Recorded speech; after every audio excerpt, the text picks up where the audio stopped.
Film program!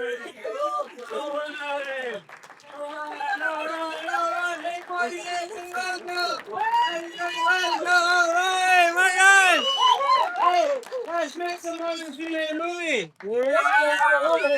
Who's excited? Well. How about a big round of applause for Ian here? It'd be great. Yeah. Well. Oh, my friends in the front row, you are in for a big treat. Have you ever seen these films before? Well, we came last year. You came last year and you came back. Yes. Give them a round of applause. They came back. And on the front row of us, you are in for some wild films. Are you ready? Okay, let's do it. What did you say? Okay, let's do it. Make some noise and don't forget to sing along with the theme song.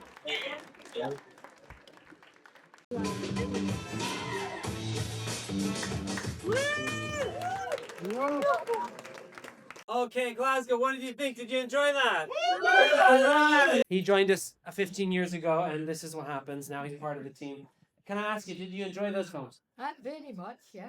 Absolutely. You get to vote for your top three, so you don't have to say yet. But do you want to tell us any that appealed to you? I feel fine. Okay, let's hear a round of applause for I Feel Fine. Okay. Oh, telling me how you're feeling, or are you talking about the film? I'm always talking about the film. Talking about the film. I hope you do feel fine. Thank you, audience, for joining us. Let's meet our filmmakers. Hello, my name is James, and my film was The Struggle, and it was the one that it was kind of found footage kind of style. It was the one with the brother and the sister.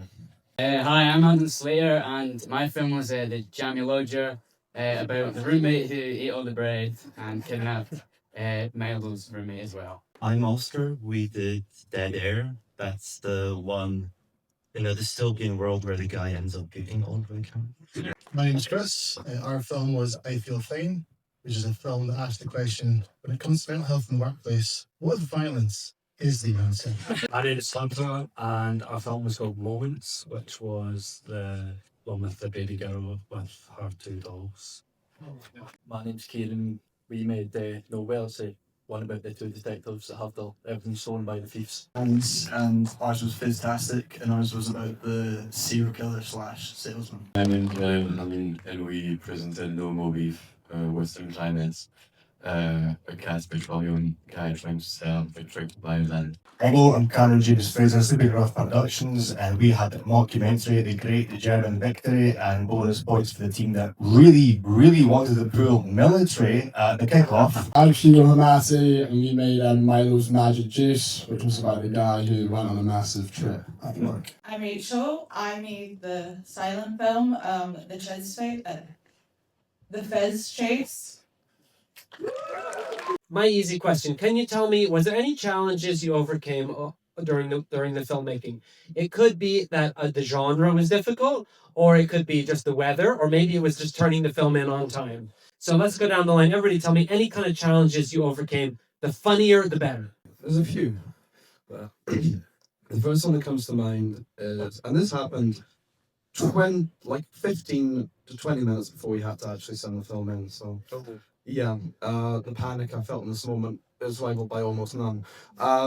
We were looking at the footage in the edit, and there's the part that we filmed at the reservoir, and we found out that I was fairly confident that we could make it work even if the winds were quite high then, but this particular bit of footage, the wind was it was the highest it had been that day. We literally could not fix it, and it was the best take we had. So I was panicking, but somehow, I don't know how to describe it. We just found another one that also worked, and we just used that instead. So there you go. The hardest thing I think we had to overcome was our actor there, Mikael, eating 6 baguettes during the shoot. And I think that was mainly his personal struggle he had to overcome. But also like the general stuff of that last hour of just getting the edit down. It's stressful. It's tough. But mainly the bread. The bread was the biggest thing. Funnily enough, going along with the other two answers, we thought we were doing quite well. You know, mood was high, and then lo and behold, the edit comes around. At which point we metaphorically hit a speed bump at 130 miles an hour. And we realized a little bit too late that there was a lot of stuff that still needed to be fixed and not enough time to fix it. So we made a fight film, and there was an agreement, a gentleman's agreement between the two main actors that if one of them got hurt or got punched, that we would just keep going and we try to sort it out. There's a scene where one of the actors, Sean, throws a big band of rubber balls off camera, and we had like a mat to like kind of catch it and drop it down. But it turns out my buddy Sean's got one hell of a throwing arm, because this rubber ball went right through the mat, bounced up a wall, and cracked Amy, who was a sound operator at the time, right in the ankle, and that knocked her on her butt for about half the shoot. Which was an absolute champ. We should like keep going, but our biggest challenge was the two fighters hurt everyone else. We had a really difficult time with the Batman. The Batman was just the mask that we found, and then we put a bin bag on. And every time we went to shoot that shot, the camera would run out of battery, so we had to keep running back and forward. And it's filmed in my front room, and we had a really bright Amaran light on us, and every neighbour, I think, saw me standing with the bin bag on, wondering what the fuck I do doing in there. Got to Saturday night, we'd finished filming. I think energy was an all-time high, and I got about 2 a.m, and my editor realised that we couldn't find the footage on SD cards. And then we had to phone our DP. He was just as confused as we were. We had to go through about 16 different files just to find the SD footage, and in the end it was over. We found it. It was a solid 20 minutes of panic. On the theme of the edit, when we were coming to the end of it, we were kind of just putting the score on and getting that. And we were working with her doing the score, and she was going to send it over, but then her computer kept on crashing and then taking layers off of what we'd done. So, and basically after 25 minutes, we've got about 10 minutes left, and then it's like, oh yeah, I'll set it on an MP3. So then it took like 2 seconds, and then just put it on, and that's probably one of the most stressful moments of the shoot. Well, no more beef. The most difficult part was definitely filming the Highland Coast, I think, because we really wanted to give that Western vibe, and we had this whole scene at the beginning where the main character was supposed to speak to a cow. It was even a lie just for it. And every time we were posting the camera, everything was fine. And as soon as we started the camera, the Highland cow moved away. And then, yeah, we struggled so much to get that final shot as well, because every time there was a cow nearby the fence, everyone was obviously nearby to pet him. So I had to run with the camera and to tell all of the kids to move around so I can get So I came back from the kick-off show, so we're Dundee based, so a good 2 hours is on the bus, writing it, 2 hours on the bus there. Have an idea of what I'm doing for props, like cool, I'll come pick up the props tonight, we'll start shooting, yada yada. I get into my van, the clutch falls out the van. Clutch falls out the van, I'm like, right, bugger. Sleeping Rough Productions, I've been doing van life about 25 months, so I've got my camper van, I get a taxi to the middle of fuck nowhere, get the camper van, drive that back to Dundee, get the props. That's the van that I sleep in, so it's me with a bunch of replica German firearms in the van. Madness. So if I got pulled over, I would be signing here, absolutely not. For us, it was definitely the writing. We all thought it would be a good idea to buy a bunch of tenants and like vitamin T, good for the brain. And had far too many, ended up being up around midnight. And then, we just came up with whatever that was. Our biggest challenge was actually filming in Holland Park. Like, it's really beautiful and it's a cool location, but we lost so much time just the fact that there was so many people around, and then we lost like an hour and a half because we couldn't get across the park like really quickly, and also you sort of crashed on me doing the edits, so that's why there's mistakes, and that's my story. Give them all a big cheer! Give them all a big cheer! Okay, audience, it's your turn! I got a rig that would make handheld really fun. I'm like, oh, let's make a chase. We did not use the rig except for the end. Like the last scene is filmed on the rig. And it's just because the other camera died and that was already on the rig. So like there is no real chase scene. But like basically that's why there's a chase and it doesn't come into anything. For us, maybe the scriptwriter Rosemary Tay would disagree with me, but I think there was two main: the Texas Chainsaw Massacre, and this was a movie called The Cow, which was released in 2003, I think, made by Kelly Richards. It was a very peaceful conquest of the West. Really recommend the movie. My role, I kind of spoke with David, the actor, and then I explained the idea to him, and then he basically just said, "So Jake Gyllenhaal from Nightcrawler." I was like, "Yeah, sure, whatever." So I guess kind of that character definitely took a lot of inspiration from that. During the writing process, we were constantly getting lost with like time travel films, and I kept referencing Predestination, the film with Ethan Hawke and Sarah Snook. So I mean, I just kept mentioning that to my team, and I got sick of me mentioning the film by the end of it. Does anyone remember Bottom with Rick Mail and Adrian Edwards? Yes! Quite right. I have a feeling at one point our scriptwriter, while sitting with everyone else a couple of pints down, decided, you know what? Have you seen the recently released TV show The Last of Us? So the first time I met and went to the lead actor Tane's house there, I saw his dad on the couch eating a sandwich, and it was the most awkward thing in my life.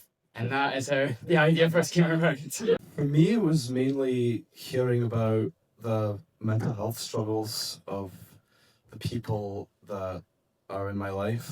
And I mean, it's just kind of trying to understand where it comes from, understand the behavior, like how the state of mind like shapes your behavior. And just that's always fascinated me. We were filming in Troon, a town in Ayrshire, and the locations there are quite scenic and like quite beautiful. And a lot of that combined with like oftentimes for like mental health struggles, you find solace in some kind of secluded areas. Like it was kind of those sort of things, like those two things that together that gave me the inspiration that I needed.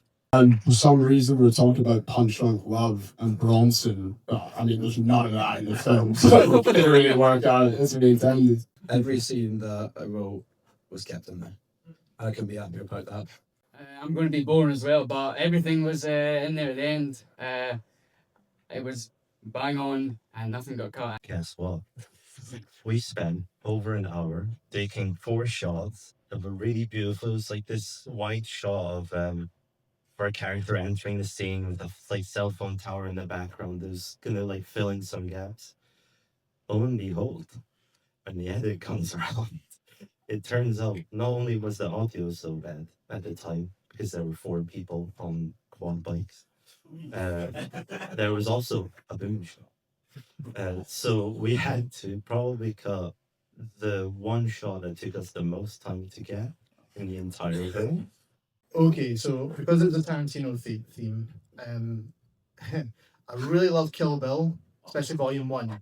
And you know there's that scene where the bride fights Miho, and she has like the Star of Death on the chain, she's sort of whipping that around. I wanted to do a scene-for-scene recreation of that, but with Sean and the mouse that he was slinging about. Unfortunately, we got about halfway through the shoot, and I just knew we don't have the time, and it was the right call because we don't have the time to do it. I think that we were quite lucky, and we also didn't really cut anything. Not that I can really think of. Stephen, do you mind standing up a second? Rewatching this man run in the edit for about 6 hours must have been the funniest thing I've ever seen. And having it cut about 30 seconds, it must have been the most heartbreaking moment of my entire life. We didn't actually cut that much. We did shorten the scene with Stefan and David, which is like the first sort of door-to-door interaction. So maybe we tried to make that a bit longer, but there was some technical sort of faults that meant that it just wasn't going to work. So That's Highland Crow problems. There was a specific line where the main character was supposed to look in the eyes of the crow and just say beast, and then moving on to entering their house. So we obviously couldn't get that shot because of the cow was always moving.